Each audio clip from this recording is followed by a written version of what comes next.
নমস্কার, আমি শুভাশিস ব্যানার্জি। আর আমার সঙ্গে এই মুহূর্তে দেখছেন আওয়ার প্রোগ্রেস। এই খবরটি পরিবেশিত হয়েছিল আনন্দবাজার অনলাইন পত্রিকায়।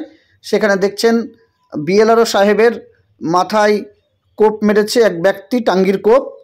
কারণ তার দখল হয়ে গেছে জমি। সেই জমি বারবার বোঝানো সত্ত্বেও বিএলআরও সাহেব ব্যবস্থা নেননি, তাই এই ব্যবস্থা করেছে। কিন্তু এটা করা উচিত নয়।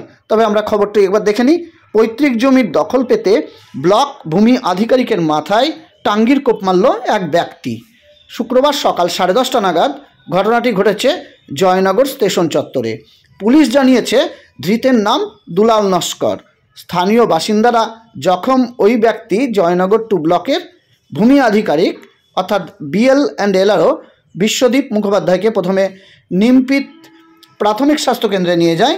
তার মাথায় 12টি সেলাই পড়ে। অতিরিক্ত রক্তক্ষরণের জন্য তাকে কলকাতার একটি বেসরকারি হাসপাতালে স্থানান্তরিত করা হয়। তবে রাতে বাড়ি ফিরেছেন তিনি।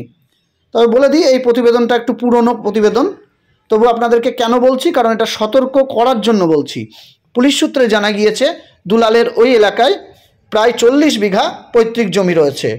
ওই জমির কিছু অংশ সরকারিভাবে খাস ঘোষণা হয়ে গিয়েছে, কিছু অংশ সরকারিভাবে অধিগ্রহণ হয়েছে। দুলালবাবু সেজন্য রাজ্য সরকারের বিরুদ্ধে একাধিক মামলাও দায়ের করেছেন, কিন্তু কোনো মামলার এখনও ফায়সাল্লা হয়নি বলে জেলা প্রশাসন সূত্রে খবর। নিমপিট এলাকায় কৃষি গবেষণার জন্য কয়েক বিঘা সরকারি খাস জমি ব্যবহার করা হচ্ছে। ধৃতের দাবি ওই জমি কিছুটা অংশ তার পৈতৃক সম্পত্তি। মাস 4 ধরে তিনি ভূমি আধিকারিকদের কাছে জমির নানা নথিপত্র নিয়ে হাজির হয়েছেন, কিন্তু ওই জমির দখলের বিষয়ে বিশ্বদীপবাবু অর্থাৎ বিএলআরও সাহেব কোনো সহায়তা করেননি বলে অভিযোগ। বৃহস্পতিবারও ওই জমির বিষয়ে তিনি ব্লক অফিসের কর্মচারীদের সঙ্গে ঝগড়াঝাটি করেছেন। এদিনের আক্রোশের বশেই তিনি বিশ্বদীপবাবু অর্থাৎ বিএলআরও সাহেবকে আক্রমণ করেছে বলে জানতে পারেন তদন্তকারীরা। এদিন স্টেশন থেকে কিছুটা দূরে আচমকাই বিএলআরও সাহেবকে টাঙ্গির কোপ মারতে দেখে হকচকিয়ে গিয়েছিলেন পথচলিতই যারা সাধারণ মানুষ ছিল। মধ্যবয়সী দুলাল অবশ্য ছুটে পালাতে পারেননি।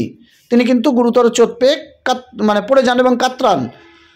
বিশ্বদীপবাবু বলেন, ওই ব্যক্তির পৈতৃক জমি সরকারিভাবে অধিগ্রহণ করা হয়েছে। নানা জমির মালিকানা সত্ত্ব নিয়ে আইনি জটিলতা রয়েছে, কিন্তু ওই ব্যক্তির একটা ধারণা রয়েছে, আমি ওর সব জমি ফেরত দিতে পারি। বেশ কয়েকবার এইসব নিয়ে ঝামেলা করেছেন। তবে এই খবরটা আপনারা দেখছেন, এটা আনন্দবাজার অনলাইনের। এটা শুধু সতর্ক করার জন্য মানুষকে, যে আইন আপনি নিজের হাতে তুলে নেবেন না, আইনের উপর ভরসা রাখুন।